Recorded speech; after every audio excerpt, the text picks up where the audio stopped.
et accompagner l'ensemble des acteurs de l'écosystème numérique. Et en cette période de télétravail, nous proposons donc depuis 5 semaines des workshops pour vous permettre de découvrir les outils, les services que peut proposer la filière du numérique. Et puis on aborde également différents types de sujets qui peuvent aider les managers et les dirigeants dans la gestion de cette situation. Donc, par exemple, la semaine du 4 mai, on abordera comment préparer la reprise et surtout le retour des salariés dans les entreprises, comment gérer le côté le côté pratique, mais aussi le côté émotionnel des salariés. Donc, pour ce workshop, nous allons effectivement aborder tout ce qui est lié au e-commerce. Donc, pourquoi choisir de faire du e-commerce, tout ou une partie de son activité. Et donc, du coup, nous avons Élise qui vous répondra sur le côté juridique et puis Ézéchiel qui vous donnera les informations sur le côté pratico-pratique. Élise, je vais vous laisser vous présenter et présenter votre cabinet. Oui, merci. Bonjour à tous. Élise Guédel, donc je suis juriste au sein d'un cabinet d'avocats qui est implanté sur Besançon. Et ça fait un petit temps qu'on a mis en place un partenariat donc avec l'agence BWA.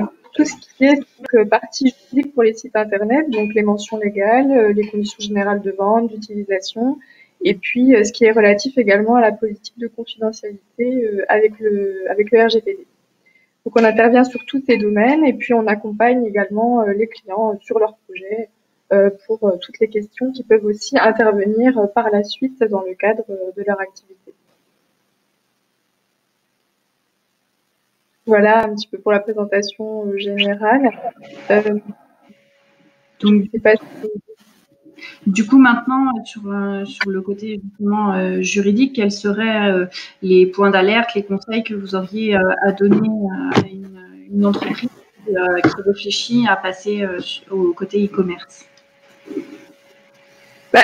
On va dire que pour le moment, si vous voulez, l'aspect juridique RGPD, ça a été mis en place depuis 2018. Donc c'est vrai que toutes les sociétés ne sont pas forcément à jour sur cet aspect-là. Mais c'est vrai qu'il y a eu un petit délai de carence qui va jusqu'en mai 2020 par la CNIL, ce qui fait que jusqu'à présent, les sociétés, il y avait une certaine souplesse pour qu'elles soient, on va dire, dans le cadre juridique légal. Mais c'est vrai qu'après mai 2020, on s'attend à ce qu'il y ait des contrôles plus serrés de la part de la CNIL. C'est pour ça que je pense que c'est important que les sociétés soient vigilantes par rapport à cela. Et donc, du coup, c'est vrai qu'on les accompagne beaucoup parce que c'est quand même un domaine qui peut être méconnu par les chefs d'entreprise.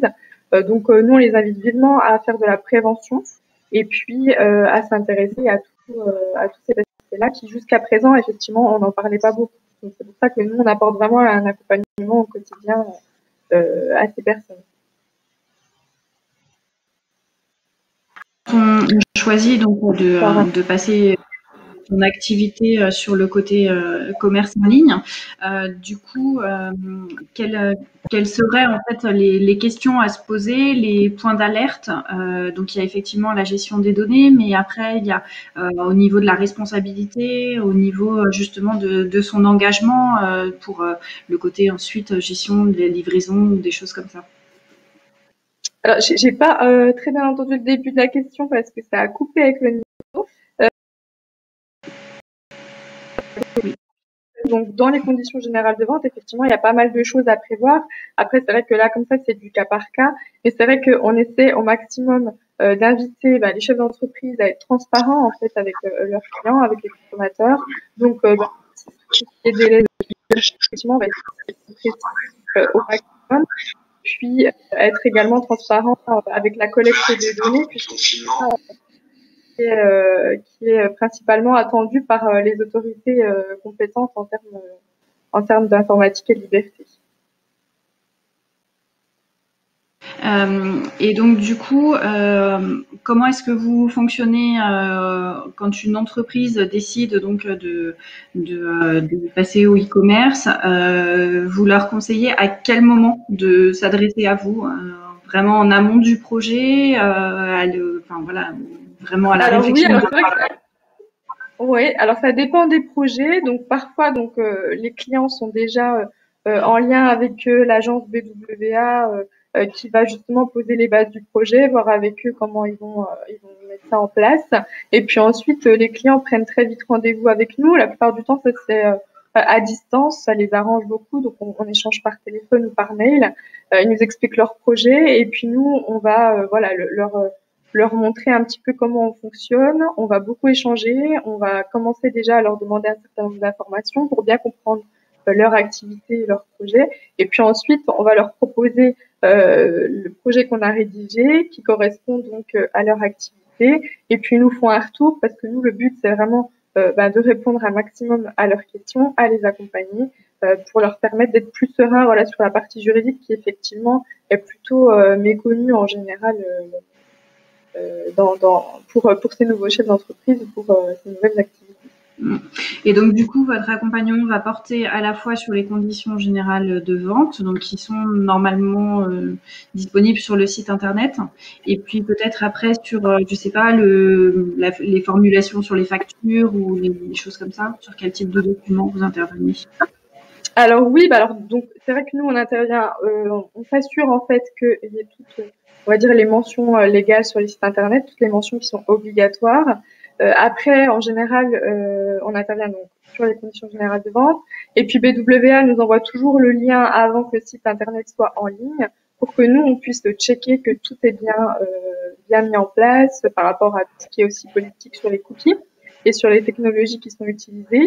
Une fois qu'on vérifie que le site est bien aux normes, et bien ensuite ils le mettent en ligne. Et c'est vrai qu'après on a d'autres questions qui viennent de la part des entreprises pour les accompagner. Alors soit effectivement sur les mentions qui peuvent paraître sur les facturations, ou même dans leur gestion, parce qu'il y a pas mal de choses à mettre en place par rapport au RGPD également.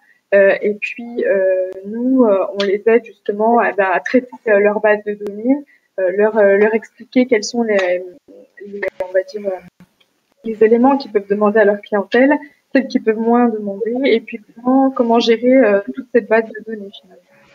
D'accord, ok. Au niveau des participants en ligne, n'hésitez pas à utiliser le chat pour poser vos questions liées à tout ce qui est juridique, puisque Élise a un engagement par la suite et donc devra nous quitter avant la fin du workshop. Donc n'hésitez pas à poser vos questions maintenant. Je vais malheureusement devoir écourter parce qu'effectivement, j'ai eu, voilà, comme je vous expliquais, un petit imprévu et je vais devoir y aller. Mais en tout cas, voilà, n'hésitez pas à m'écrire sur mon adresse mail et puis je vous répondrai avec plaisir pour échanger sur les projets. Il y a aucun problème. Voilà, donc si jamais vous n'avez pas l'adresse mail qui s'est affichée sur le chat, je vais le remettre. Et puis, ne vous inquiétez pas, je vous le renverrai par mail pour toutes les personnes qui étaient inscrites au workshop. Écoutez, merci beaucoup Élise, et puis on va à vous interroger si besoin. Très bien, merci beaucoup. Bonne journée. Au revoir. Donc Ezekiel, c'est à vous de donc désormais nous poser un peu plus tout le côté pratique donc de la mise en place d'une activité e-commerce. Je vais juste me permettre de compléter ce que vient de dire Élise pour commencer.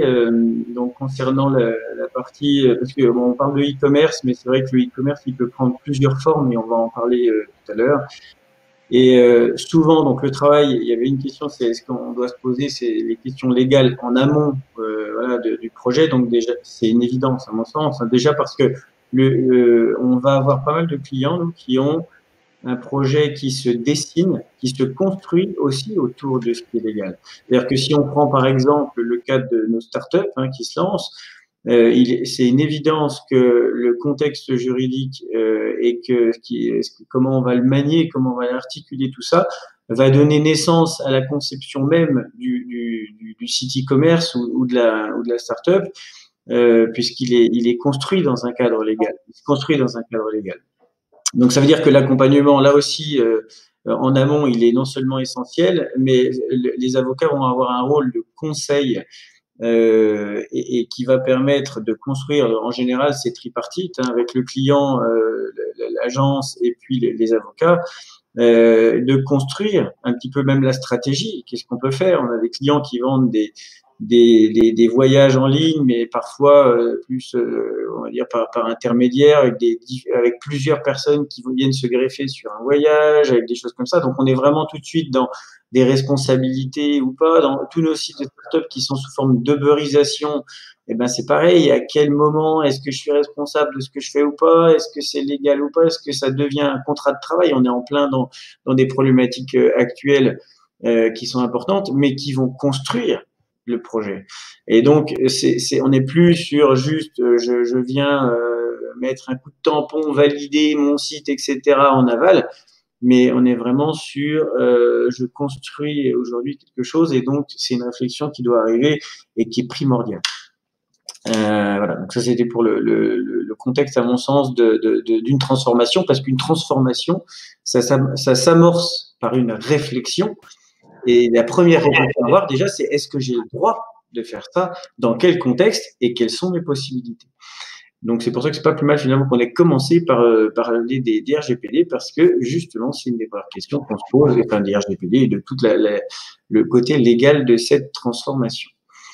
Alors, comme la problématique du jour, c'est comment transformer tout partie de son activité e-commerce, on va parler des différentes façons, enfin, des différents levier de transformation et tout ce qu'il va falloir réorganiser potentiellement.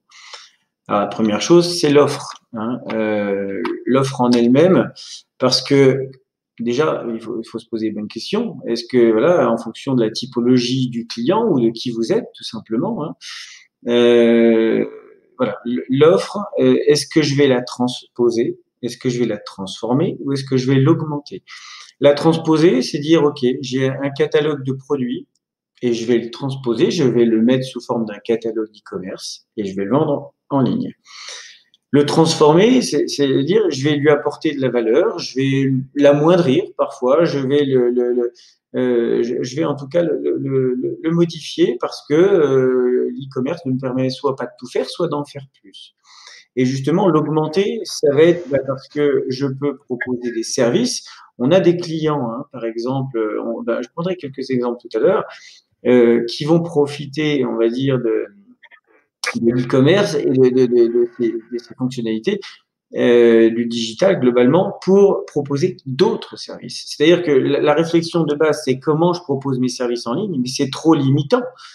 La vraie question posée là, et elle est plus loin dans la réflexion, c'est comment je vais proposer beaucoup mieux que ce que je propose aujourd'hui. C'est pas juste je fais de la formation, comment je vais proposer de la formation en ligne, c'est comment je vais apporter un suivi digital, comment je vais apporter des services supplémentaires, etc. Si on parle de e-commerce plus traditionnel, c'est pas comment je vais vendre mes petits produits locaux en ligne, c'est comment je vais aller vendre beaucoup plus que ça. On parlera du dropshipping tout à l'heure, aller augmenter son catalogue avec les forces du e-commerce et du digital, sans parfois prendre de risques, sans parfois augmenter la trésorerie nécessaire, etc. Mais vraiment toujours avec une réflexion, parce que le digital est aussi pour ça, pas juste de dire je suis un peu embêté en ce moment parce que voilà, la situation actuelle fait que je ne peux plus vendre mes produits, donc je vais les vendre en ligne, mais tant qu'à faire, allons plus loin. Donc voilà, donc transposer, transformer ou augmenter, ça serait une vraie réflexion. Ça, c'est sur l'offre. Les moyens de paiement, bien sûr, donc pour ceux qui ont un commerce traditionnel, ils vont être amenés à changer. Est-ce que je fais tout de suite appel à ma banque? Est-ce qu'il y a d'autres, comment choisir le meilleur moyen de paiement, etc. On en parlera, on est sur les problématiques globales pour l'instant. La logistique, ça va être un point important. Alors la logistique, elle peut être au sens propre du terme, avec un entrepôt, avec une organisation, avec du stockage, avec des livraisons, etc. Mais elle peut être organisationnelle lorsqu'on vend des services, etc. Il va falloir s'organiser. Est-ce que je dois prendre quelqu'un de plus? Est-ce que je dois avoir un collaborateur qui s'occupe exclusivement de mes services en ligne? Est-ce que je dois, voilà. Et donc c'est toute l'organisation qui va autour de l'offre que je vais proposer. Les conditions générales de vente, les RGPD, tout ce qui est légal, on en a parlé. Et puis enfin, on terminera sur le e-marketing avec, pour transformer son activité e-commerce, en effet, il va falloir mettre en place une stratégie marketing ou la transformer, parce que comme on parle de transformation, Certains ont déjà une boutique physique ou ont déjà des services pour le tertiaire, etc. Et en même temps, donc, ont déjà peut-être certains codes de communication digitale et en même temps, voilà, le marketing va devoir s'adapter à cette transformation, puisqu'à partir du moment où je vends en ligne, où je propose des services supplémentaires, etc., ben je vais devoir communiquer différemment, mesurer aussi l'impact parfois de certaines actions marketing pour qu'on puisse l'analyser, parce que le e-commerce, c'est aussi ça. À partir du moment où on commence à engranger de l'argent, on a beaucoup plus simplement la possibilité de vérifier le retour sur investissement de tout ça. Alors, juste un premier slide, même si on n'est pas en plein dans la problématique de la transformation, mais c'est important de se poser la question, comme c'est, tiens, après tout, comment transformer, mais pourquoi transformer, à quoi bon? Est-ce que vraiment c'est le bon moment? Est-ce que je dois le faire ou pas? Bon, la slide est peu exhaustive, mais elle est malgré tout très parlante. Pour ceux voilà, qui connaissent pas les chiffres, c'est vrai qu'on est sur, et d'ailleurs 2020 va encore augmenter plus que ça n'était prévu avec la situation, puisque beaucoup en tirent parti quand même. Et donc voilà, on a une croissance qui est évidemment très forte, puisque c'est une croissance à 2 chiffres depuis maintenant des décennies. Et donc bon, c'est vrai que ça motive beaucoup de gens. On parle en centaines de milliards d'euros maintenant en France. Et la vraie question, c'est pas voilà le faire à tout prix, c'est pas se dire. Et j'ai aussi beaucoup de gens, moi, beaucoup de clients qui me disent ah tiens, le e-commerce qui se morfonde un petit peu là-dedans en se disant le e-commerce nous a tués, etc. Moi, la vraie réflexion, c'est justement comment en tirer parti aussi, comment faire partie de l'aventure et voilà. Mais en tout cas, les chiffres, c'est vrai, sont enthousiasmants. On parle de ces centaines de milliards d'euros. Il ne faut pas le faire n'importe comment, cette transformation. Il faut se poser les bonnes questions, etc. Mais c'est vrai qu'elle a de toute façon un enjeu essentiel pour la pérennité des entreprises. On le voit plus que jamais en cette période de Covid. Bon, la première chose à faire pour transformer son activité, c'est de définir une stratégie. Parce qu'on l'a dit, donc qu'est-ce qu'on va vendre, hein? Est-ce que voilà, des produits, c'est des services, et puis ben, il va falloir qu'on tisse un petit peu la toile d'une stratégie digitale pour ne pas le faire dans l'urgence, pour ne pas faire n'importe quoi, et pour que ça ait un sens. Parce que bon, une stratégie e-commerce, quand il s'agit d'une transformation, ça pourrait même être contre-productif. Et là, il faut faire attention. C'est-à-dire, si je commence à proposer quelque chose dans l'urgence, mais que finalement le service après-vente, les prix, etc. sont déceptifs ou c'est mal organisé, on va même porter atteinte à ce qui était déjà bien structuré, bien assis parfois, c'est-à-dire sa stratégie de commercialisation classique. Donc là, voilà, je reviens un petit peu à ce que je disais, mais voilà, c'est pas à tout prix. Il faut tirer parti de cette croissance du e-commerce et des possibilités qu'il offre. Mais il faut se poser les bonnes questions. La stratégie, elle peut être différenciante aussi par rapport à l'activité traditionnelle qu'on a. On l'a dit parce qu'à travers l'offre, on peut proposer autre chose, mais on peut aussi avoir parfois une approche différente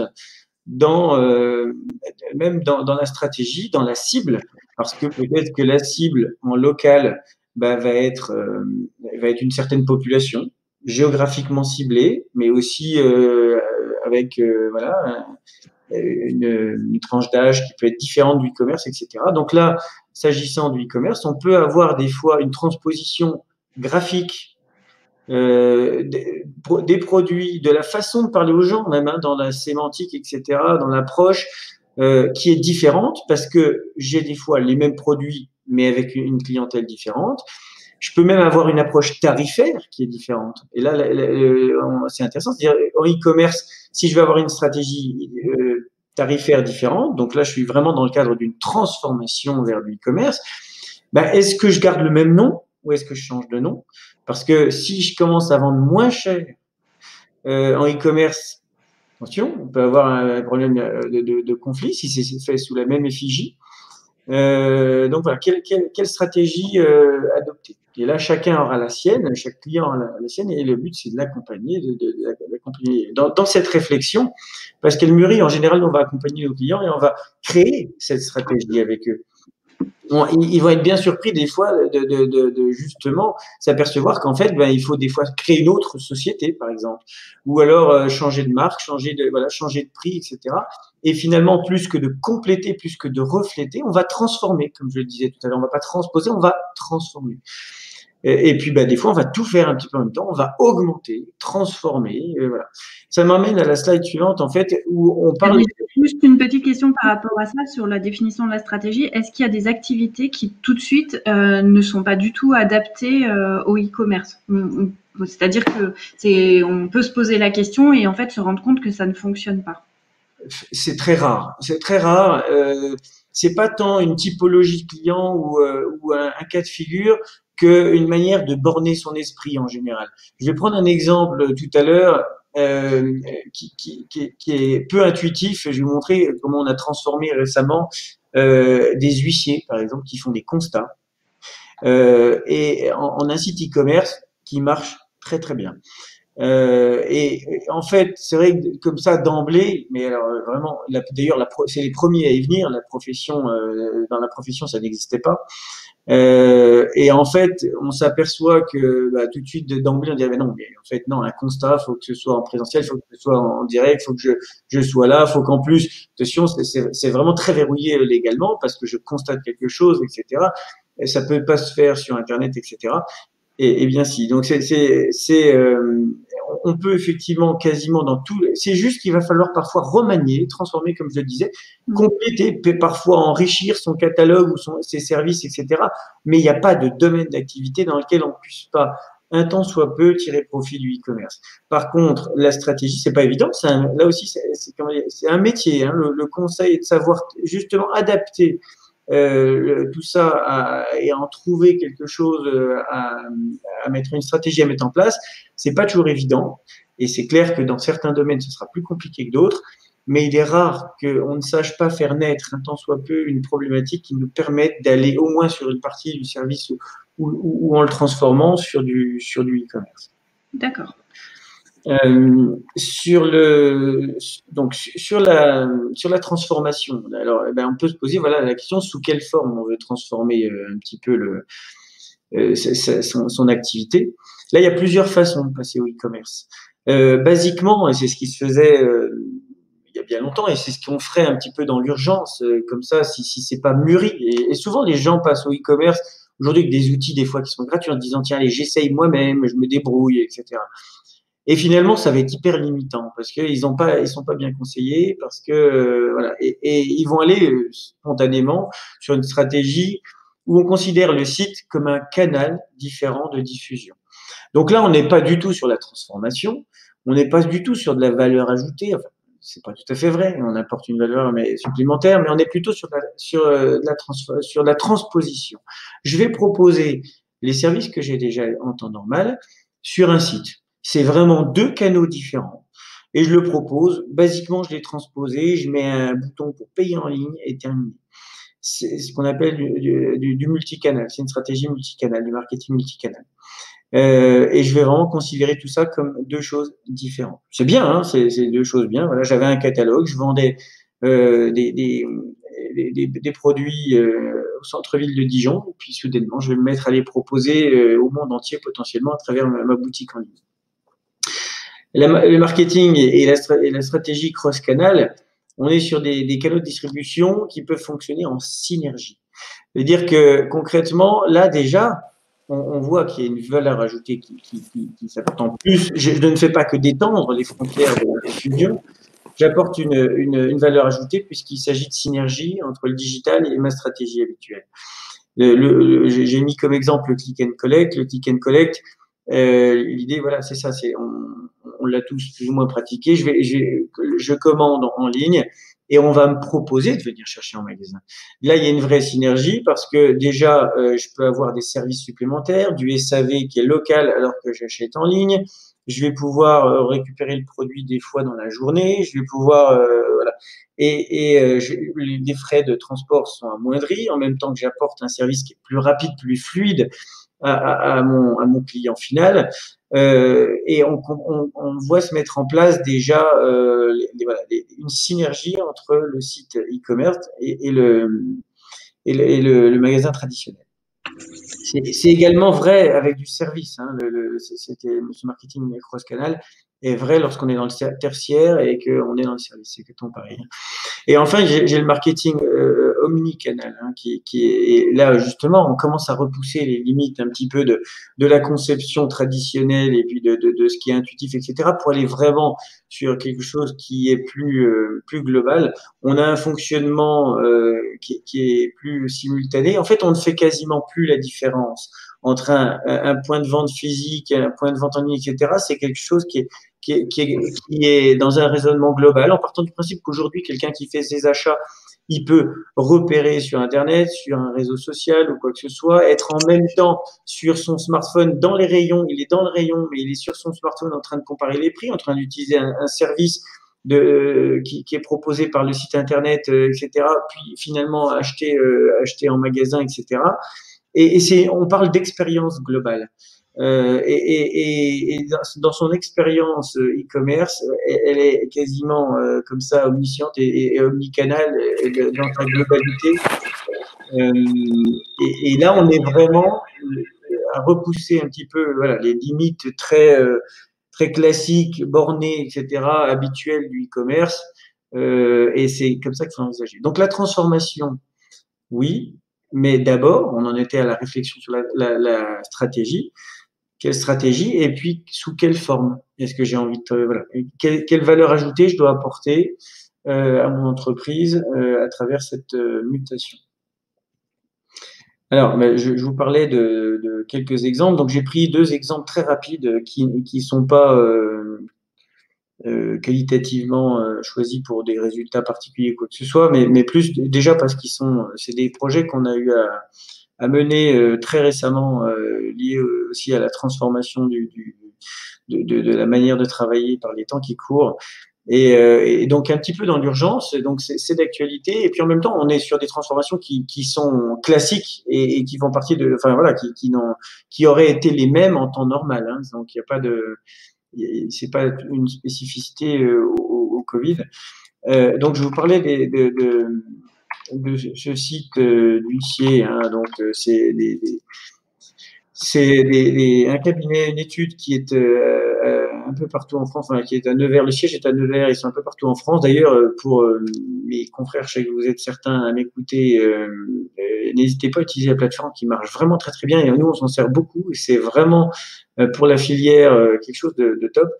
En fait, l'idée, c'est que pour tout ce qui est constat sur Internet, donc s'agissant de notre métier, ça va être comment voilà, on a tous été confrontés plus ou moins à un moment donné à un plagiat, à une diffamation, une concurrence déloyale, une malfaçon, etc., ou même la discrimination sur Facebook, sur une publicité mensongère, sur un avis, que ce soit pour nous ou pour un client, hein, voilà.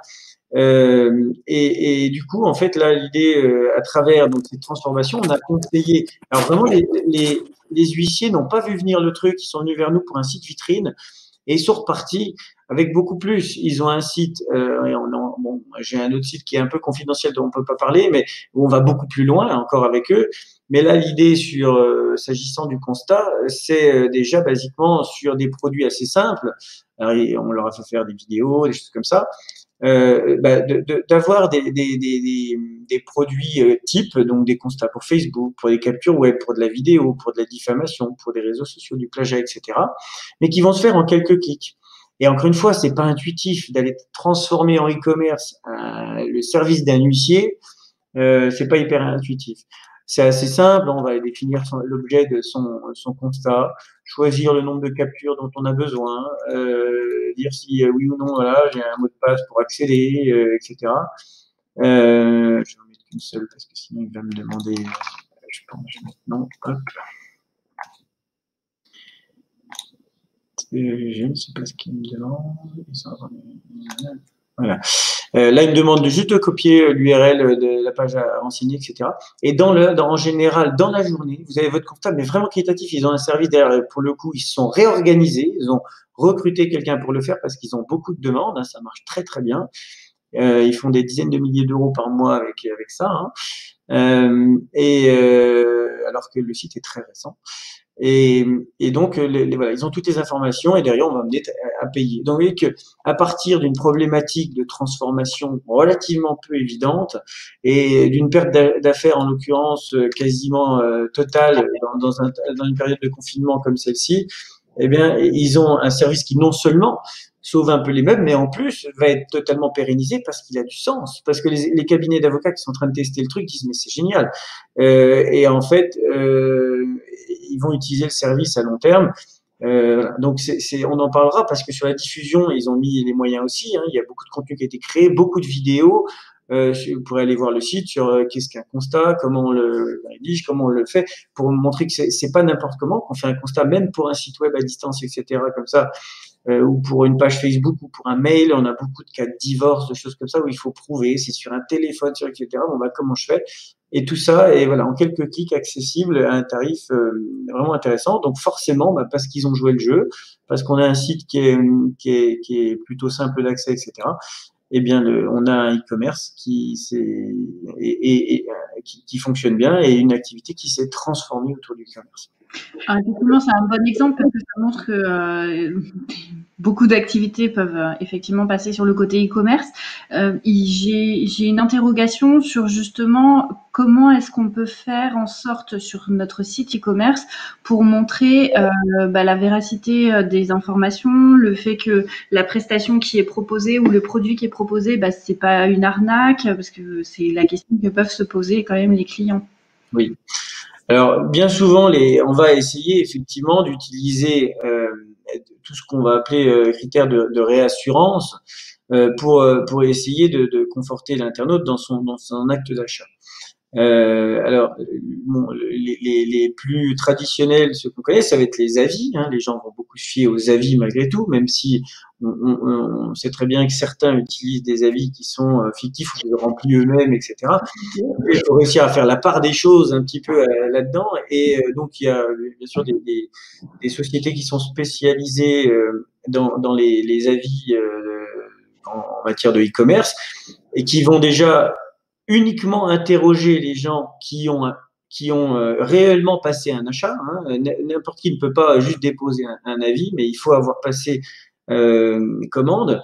Et ensuite, ils sont eux certifiés par les moteurs de recherche et plus particulièrement par Google. Donc, il existe pas mal de sociétés en la matière, hein, des Trustpilot, des avis vérifiés, Fianet, Ecomi, etc., qui eux ont une vraie notoriété, une crédibilité et également aux yeux de Google une crédibilité à tenir. Et donc pour ça, ils ont l'obligation de maintenir les avis, même lorsque ça ne plaît pas aux marchands, de pouvoir modérer, mais pas supprimer concrètement.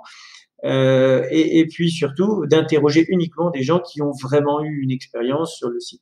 Donc, ce qui fait que déjà, lorsque vous voyez ce genre de site et d'avis sur un site, eh ben, on peut quand même être nettement rassuré par les avis qu'on lit dans le cas où ils sont positifs évidemment, et donc passer un acte d'achat relativement sereinement.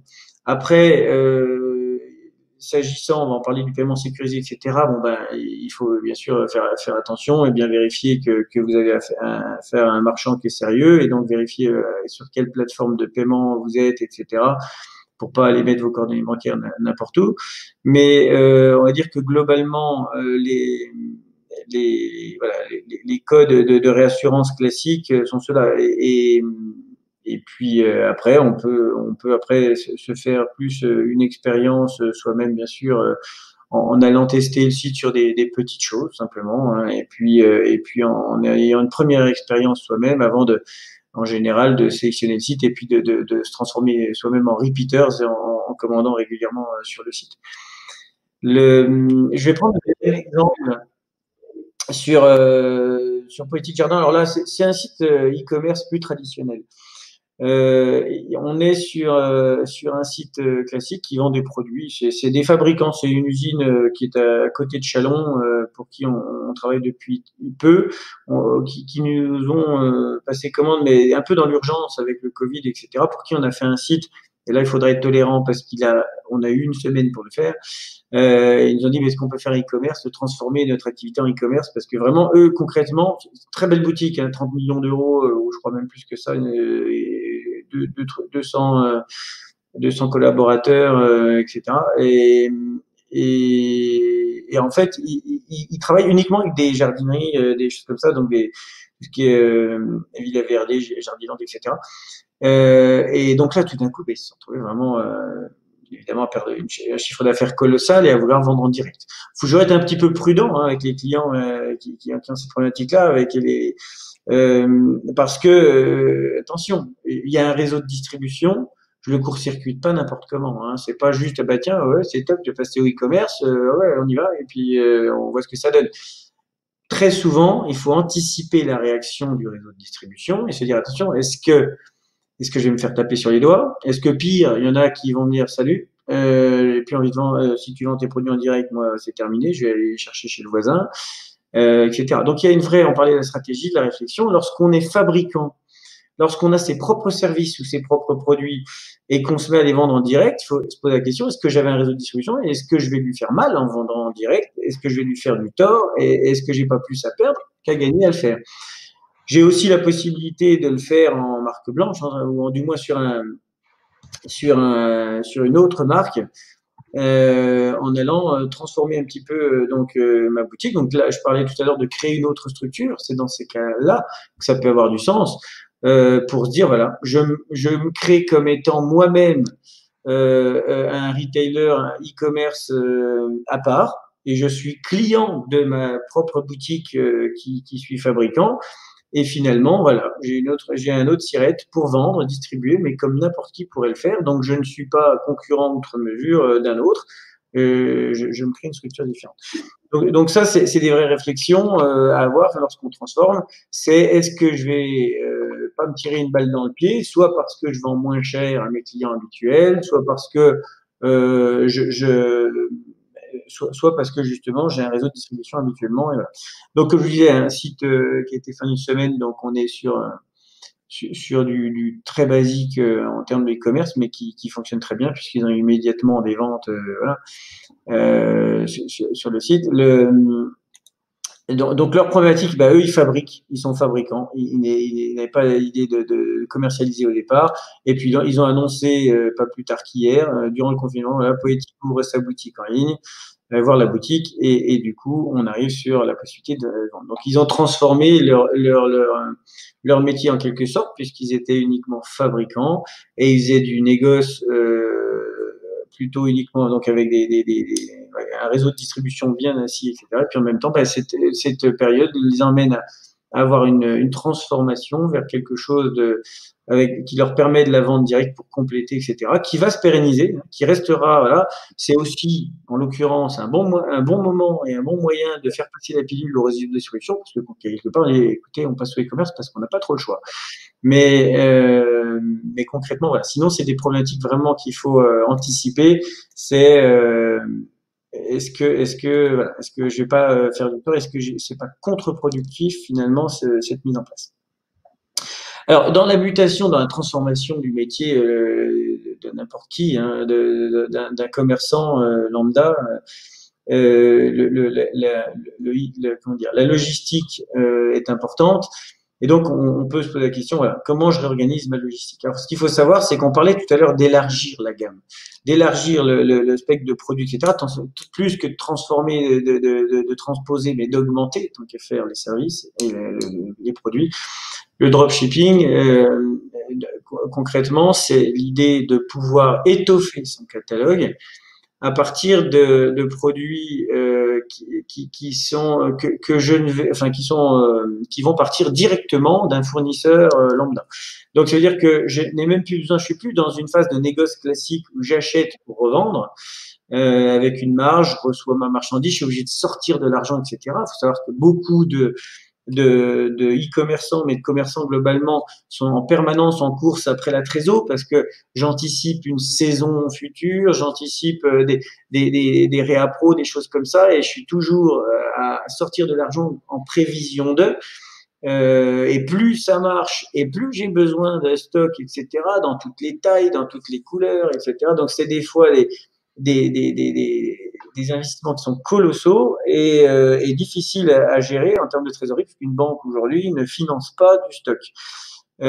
Donc, ça veut dire qu'il y a un besoin de croissance, de diversification, etc., du catalogue, et en même temps une problématique de trésorerie. Le dropshipping est plus ou moins né pour ça, pour répondre à ces problématiques-là, et donc permettre aux clients e-commerçants de créer un catalogue ou de l'étoffer.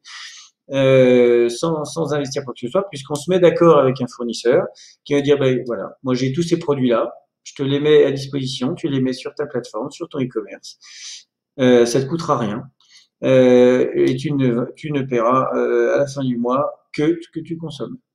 Donc, ça permet d'enrichir en un claquement de doigts, des fois de 5 000, 10 000 ou plus, le nombre de références qu'on a dans un catalogue. Et tout ça sans investir un euro, sans prendre de risque aussi sur de la marchandise qui ne se vendrait pas ou quoi que ce soit. Et les fournisseurs ont bien compris que voilà, c'était un enjeu de croissance, et donc les fournisseurs, concrètement, eux, ça les a obligés à faire de l'épicerie fine, parce que là où ils envoyaient de la palette avant, il envoie une multitude de colis à du client final. Le tout en marque blanche, enfin, c'est au nom du e-commerçant, bien sûr. Mais en tout cas, voilà, c'est dans la mutation, la transformation, il faut se poser toujours, voilà, comme je disais, la question d'aller plus loin. Et cette façon, dropshipping, d'augmenter le catalogue permet d'enrichir vraiment et de proposer plus que ça.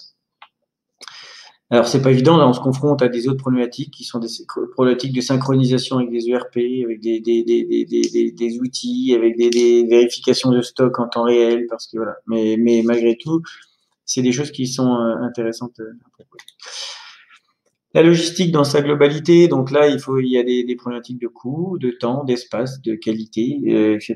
Donc, comment on transforme, c'est pareil. Est-ce que j'ai un petit magasin? Est-ce que je vais juste aller à l'étalage de mes rayons et puis faire du picking et puis envoyer dans l'arrière-boutique mon petit colis, etc. Jusqu'à quand je peux faire ça? Combien de colis, etc. Puis à quel moment, eh ben, je vais devoir soit investir dans un entrepôt, dans un stockage différent, ou alors, plus classiquement, externaliser ma logistique.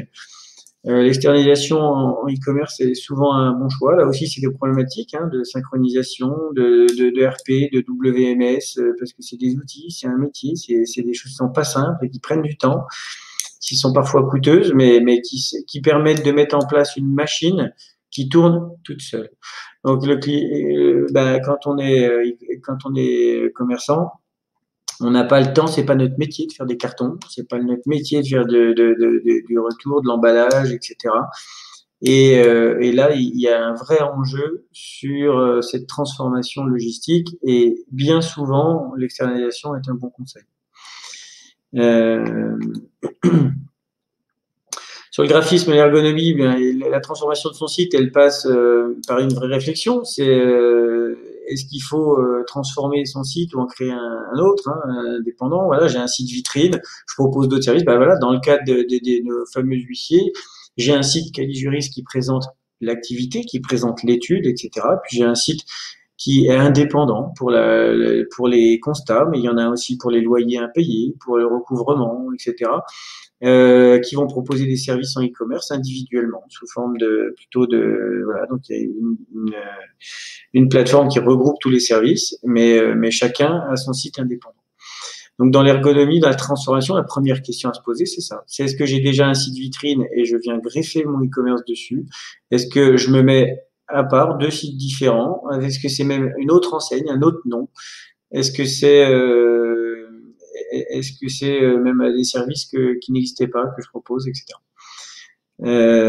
Sinon, la vraie recommandation, c'est que ce soit plutôt le prolongement de l'activité. Il faut que ce soit donc graphiquement, ergonomiquement, quelque chose où on a un univers qui est cohérent. On parlait tout à l'heure d'omnicanal. Cette expérience utilisateur omnisciente, elle ne peut avoir de sens que si on est global, que si on a un nom qui est homogène, une structure, une navigation et une homogénéité graphique, parce qu'il faut que ça se ressente, cette globalité voilà, donc, dans l'expérience.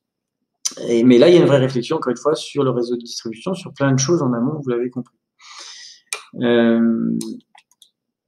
Bon, j'ai un slide sur le responsive design, donc la transformation en e-commerce.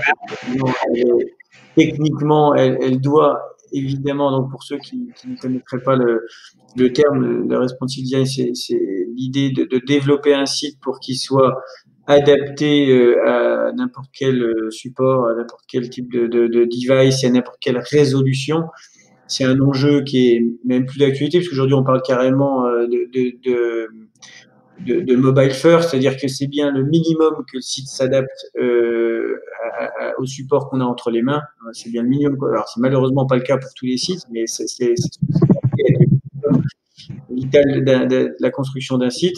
Aujourd'hui, on va aller parler de mobile first, c'est-à-dire qu'on va construire un site, une ergonomie de site, etc., avec une expérience utilisateur qui est d'abord basée sur une navigation mobile, parce que il se trouve que la transformation du e-commerce, elle est liée aussi à la transformation de notre façon de consommer en ligne et d'utiliser le digital, etc. Et bien sûr, le smartphone tire son épingle du jeu de plus en plus, avec une utilisation de plus en plus présente, même à la maison. Les écrans de smartphone ont remplacé les écrans d'ordinateur bien souvent.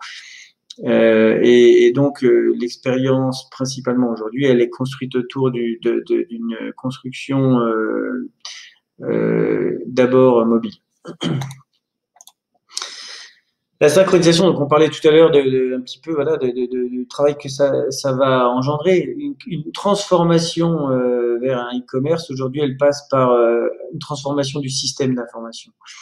Donc là, il y a un client doit vraiment se poser la question de se dire, ok, j'ai un système d'information, est-ce qu'il est adapté au e-commerce avant même d'aller chercher à créer un site par quelque moyen que ce soit?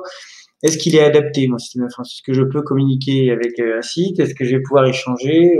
Sous quel format? Est-ce que j'ai plusieurs entrepôts? Est-ce que j'ai plusieurs magasins? Est-ce que je vais piocher mon stock à droite à gauche? Est-ce que je vais et cette synchronisation n'est pas toujours évidente. Ça demande en général un remaniement du système d'information au préalable, une adaptation pour avoir les bons outils et permettre de proposer du e-commerce qui soit efficace. Encore une fois, le but c'est pas de rajouter pour essayer de faire plus de chiffre d'affaires, mais perdre sa crédibilité parce que ce soit aux yeux du client final ou même aux yeux d'intermédiaires, style Amazon, etc. Si vous commencez à avoir une logistique approximative, je vous assure qu'elle va pas durer bien longtemps. Et donc, on a intérêt à ce que tout ça soit bien rodé. Et cette transformation, elle doit être donc anticipée par une transformation même du système d'information. Donc, se poser la bonne question. Est-ce que c'est des fois simple hein, pour un commerçant lambda, c'est des fois juste une synchronisation avec son logiciel de caisse, etc. Mais c'est bien souvent plus que ça. Et là, on parle de passerelle, de synchronisation, de fichiers d'échange de données, de synchronisation avec le RP, avec le WMS. Le WMS, c'est donc le Warehouse Management System, c'est tout ce qui est système de gestion d'entrepôt, hein, qui est concrètement un logiciel qui va gérer les stocks, les adresses de stockage des produits, les entrées-sorties, les dates de péremption, choses comme ça. Et puis, donc, gestion multi-entrepôt potentiellement, hein, on parle des clients qui sont dans ce cas-là. Et enfin, le choix des outils. Donc voilà, une fois qu'on a bien défini le système d'information, une fois qu'il est adapté, quel outil choisir pour vendre en ligne? Est-ce que je crée une solution maison pour vendre en ligne? Donc ça dépend, parce que je parlais de service tout à l'heure. Le service des huissiers, c'est du développement qui est totalement sur mesure, etc. Dans certains cas, comme par exemple le cas de Poétique avec ses pots de fleurs, etc. On est sur des outils parfois donc de style PrestaShop, Shopify, Magento. Le e-marketing, donc dans la transformation, toujours pareil, de notre e-commerce, de cette stratégie vers du e-commerce, eh bien, il y a voilà, comment je vais me démarquer des autres, comment je vais réussir à parler de mes nouveaux services, de mon e-commerce, etc. Et donc là, c'est un vaste sujet sur lequel il faudrait des jours pour faire le tour, mais dans les grandes lignes, eh bien, en e-commerce, on va utiliser effectivement les moteurs de recherche, les places de marché, les comparateurs de prix, les choses comme ça. Donc, c'est une mécanique qui est bien huilée, bien rodée, etc., mais qui demande un vrai savoir-faire, qui est assez complexe techniquement pour que tout ça soit bien synchronisé, fonctionne bien et qu'on ait les bons prix aux bons endroits, etc., mais qui permet aujourd'hui de piloter son activité en diffusant où on veut, sur Google, sur Google Shopping, sur Amazon, sur Cdiscount, sur le guide, etc., ses produits, tout en allant vérifier. Alors, il y a plein d'outils. Après, ce qu'on peut vérifier, on peut comparer avec les autres. On a des alertes lorsque on n'est pas les moins chers, etc. Tout dépend de la stratégie aussi, comment on met en place. Hein. Est-ce que vraiment je veux me différencier par le prix? Est-ce que je vais me différencier, on parlait de stratégie tout à l'heure, hein, est-ce que je vais me différencier par le service, par la qualité? Est-ce que du coup, mon site doit être graphiquement plutôt haut de gamme parce que je veux tirer mon épingle du jeu plutôt par un service qualitatif made in France, tout ce qu'on veut, etc. Est-ce que je suis plutôt sur des stratégies de prix, etc. Dans quel cas, il va me falloir effectivement contrôler ce que font les autres pour être en permanence chaque jour au meilleur prix, etc. Et là, c'est vraiment beaucoup d'outils autour du site e-commerce et de sa construction. Et un vrai savoir-faire, des années de savoir-faire pour pouvoir mettre en place une stratégie efficace, parce que beaucoup vont passer au e-commerce, peu seront ceux qui vont réussir à en tirer parti. On parle des centaines de milliards d'euros, là je préfère être clair là-dessus, c'est réalisé par relativement peu de gens, parce que beaucoup ne font pas appel, ne vont pas utiliser le e-commerce avec des réglages suffisamment fins. Elles vont le faire grossièrement. Et tac, je fais un site, dans un coin, je me débrouille, je mets mes produits, je croise les doigts, je regarde si ça marche. Ah, puis j'ai investi beaucoup d'argent chez AdWords, c'est pas rentable, etc. C'est une mécanique qui nécessite du temps. C'est un vrai métier. On va pas aller transposer. On a beaucoup de clients, donc, qui finissent par faire beaucoup plus de chiffres en ligne qu'en local. Mais il faut pas croire que c'est juste en disant, allez, tac, je mets un site en place et je croise les doigts. Ça se saurait. Donc oui, on peut tirer parti du e-commerce, mais il faut une stratégie marketing qui soit bien verrouillée, où on vérifie le retour sur investissement, les marges, les prix, le catalogue, les comparaisons avec les autres sites, les maillages, la notoriété, ces annonces publicitaires, son référencement naturel, etc. Donc c'est un métier qui s'apprend, c'est à portée de main, ça reste à portée de main pour un client de comprendre, de le mettre en place techniquement, de le suivre, de l'optimiser. C'est plus compliqué, c'est un métier, et en l'occurrence, c'est le nôtre. Les réseaux sociaux, donc, qui vont contribuer bien sûr à la réussite de tout ça. Donc, on a beaucoup de clients qui tirent leur épingle du jeu. On a des influenceurs, des choses comme ça qui vont permettre aussi d'étendre la visibilité. Hein. On a des très gros influenceurs qui ont des centaines de milliers, voire des millions de followers, etc., qui vont permettre des fois en un claquement de doigts de faire des milliers de ventes à la minute.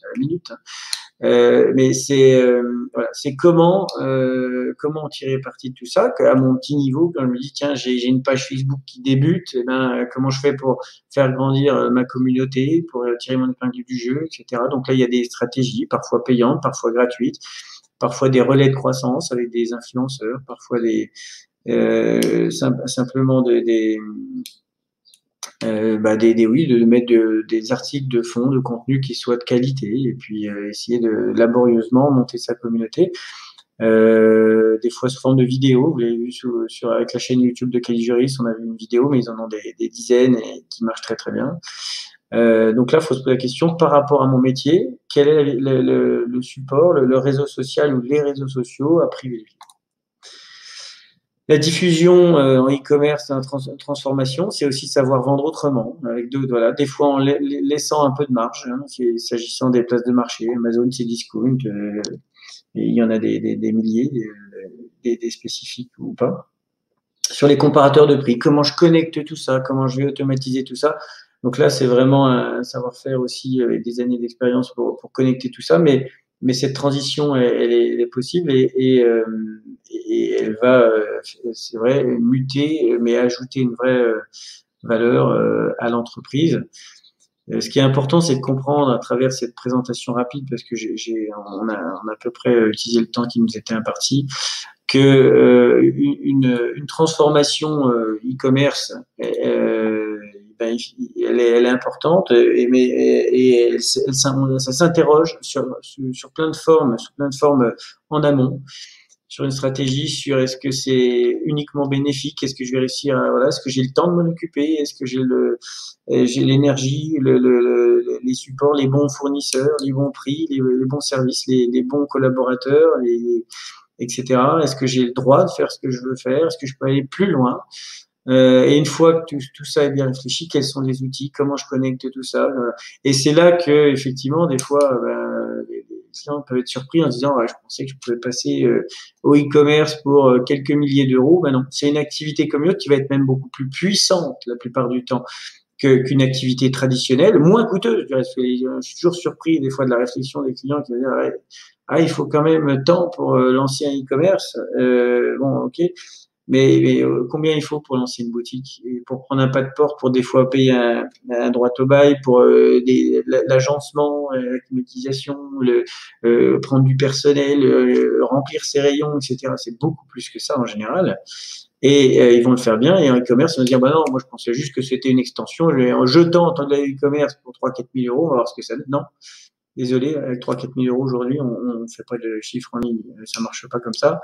Donc, c'est une vraie réflexion qui est beaucoup plus globale et qui doit être bien. C'est des réglages précis, fins, et c'est uniquement si l'ensemble est bien réglé que la boutique va tourner. Voilà. Alors justement, par rapport au coût, j'allais vous demander s'il y avait une fourchette que vous pourriez donner pour qu'on ait un peu une idée du coût de mise en place d'une plateforme e-commerce. Ouais. Alors là où c'est compliqué, je vais vous donner une fourchette, mais là où c'est compliqué, c'est que vraiment on a une approche qui est totalement spécifique et parfois on crée pas un site e-commerce, on crée un business. On crée vraiment un business. Et l'idée, c'est encore une fois, c'est d'être partie prenante dans la stratégie, dans la mise en place, dans le sourcing parfois, dans la finesse des réglages, dans l'accompagnement SEO, etc. Donc, on fait partie de la boutique. Et c'est beaucoup plus que la création d'un site Internet. Donc, un e-commerce, pour que ça fonctionne et pour qu'on ait des résultats, parce que si c'est juste pour répondre aux besoins d'un client, puis derrière, lui mettre en place un truc qui lui perd autant d'argent qu'il lui en gagne, voire plus, donc, bah, voilà, c'est pas la peine. Donc, pour vraiment lancer un e-commerce, déjà, on va séparer les outils du stock, parce que de répondre sur le stock, ça n'a pas beaucoup de sens. Ça dépendra. Si vous décidez de vendre des produits, puis d'en vendre par dizaines de milliers, bah, combien il vous faut de stock, ça dépend des produits. Donc, je ne saurais pas répondre à cette question-là. Par contre, sur les outils en eux-mêmes, si on considère la mise en place de la stratégie, tout ce qui va être relatif au droit, etc. aussi, de la formation, du réglage de tout ça, du e-marketing qui va derrière, etc. Pour que ça fonctionne, il faut prévoir entre 10 et 30 000 euros à peu près. Et on parle de lancer un business. Et il faudra de l'inertie et tout ça, il faudra un accompagnement, il faudra beaucoup plus que ça. Mais c'est vrai que c'est un vrai savoir-faire, un gros travail, et ça se fait pas en un claquement de doigts. Autant on pourrait, avec certains outils, des fois très simplement, lancer du e-commerce, et lancer du e-commerce pour lancer du e-commerce, c'est pas la peine. Aujourd'hui, il faut faire du e-commerce, il faut que les gens, quels qu'ils soient, aient une image du e-commerce qui soit positive. Et pour ça, faisons du e-commerce qui marche. Et c'est pas juste je t'installe une plateforme, ça fonctionne. Ça fonctionne pas comme ça. Alors, avant de poser la question de Philippe, j'avais une question sur le côté justement calendrier. Est-ce qu'il y a, enfin, bon, là, vous avez réussi à mettre en place un site en une semaine, mais est-ce qu'il y a un peu un calendrier, un timing pour pouvoir mettre en place un site e-commerce? Ouais, en moyenne, sur une stratégie, standard, on va dire, et puis voilà, il faut compter à peu près 3-4 mois pour lancer un e-commerce. Il y a beaucoup de choses qui vont demander des allers-retours avec la banque, avec les fournisseurs, avec les avocats, et voilà. Puis même en interne, des fois de trouver le temps de bien remplir le catalogue, de l'étoffer, de trouver les bonnes images, de détourer, de prendre les réflexions, de méditer sur la maquette la plus pertinente, en misant le référencement, des choses comme ça. C'est quelque chose, donc, peut voir naître un site e-commerce comme ça en 3-4 mois, et ensuite une stratégie qui s'accompagne à beaucoup plus long terme. Mais bon, c'est vrai que là, en une grosse semaine de lancer ça, déjà, c'est pas abouti. Ça a été possible parce qu'ils avaient déjà des produits bien détourés, ils avaient déjà un système d'information avec lequel on était déjà connecté outre mesure pour un logiciel qu'on a avec eux. Donc, il y a un contexte très particulier qui fait qu'on a pu passer les clients rapidement. Puis surtout, il y a 5 personnes qui ont bossé pendant une semaine parce que une seule personne, on pas les commercialités. Alors, Philippe demande s'il existe des places de marché pour les services B2B. Alors, en place de marché B2B, il y a effectivement certaines places qui vont se ressortir sur enfin, sous forme de comparaison de prix, de choses comme ça. Par exemple, les huissiers, typiquement, on est en train, alors, c'est un peu confidentiel, c'est pour ça que j'hésite un petit peu, mais il y a pas mal de plateformes comme ça qui existent. Bon, par exemple, si je prends Codeur, vous prenez Codeur dans notre métier, je sais qu'il y a pas mal de confrères là, qui nous regardent, bon, qui est une plateforme sur laquelle on peut, qui uberise un petit peu le freelance dans le service. Ben, n'importe qui peut créer son compte parce il fait de la vidéo, parce qu'il fait du code, parce qu'il fait du graphisme, etc. On est typiquement sur l'Amazon du codeur, voilà, du digital. On est en train donc de le faire dans une certaine mesure pour les huissiers, où chaque huissier va s'inscrire, etc. Mais ça existe déjà dans plein de choses. Donc sur des services, dans beaucoup de services, ça existe. Et on est effectivement, en fait, on parlera beaucoup de uberisation du service en l'occurrence, mais typiquement, c'est je propose mes services sur une plateforme qui regroupe ce genre de choses. D'accord. Je ne sais pas si les participants ont d'autres questions.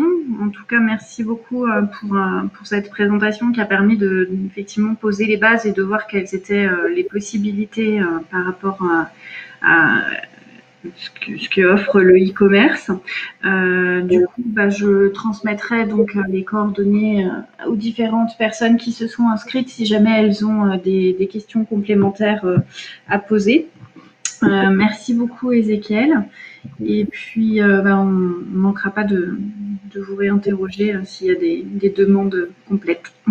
C'est parfait. Merci à vous et puis bonne journée à tous. Bonne journée.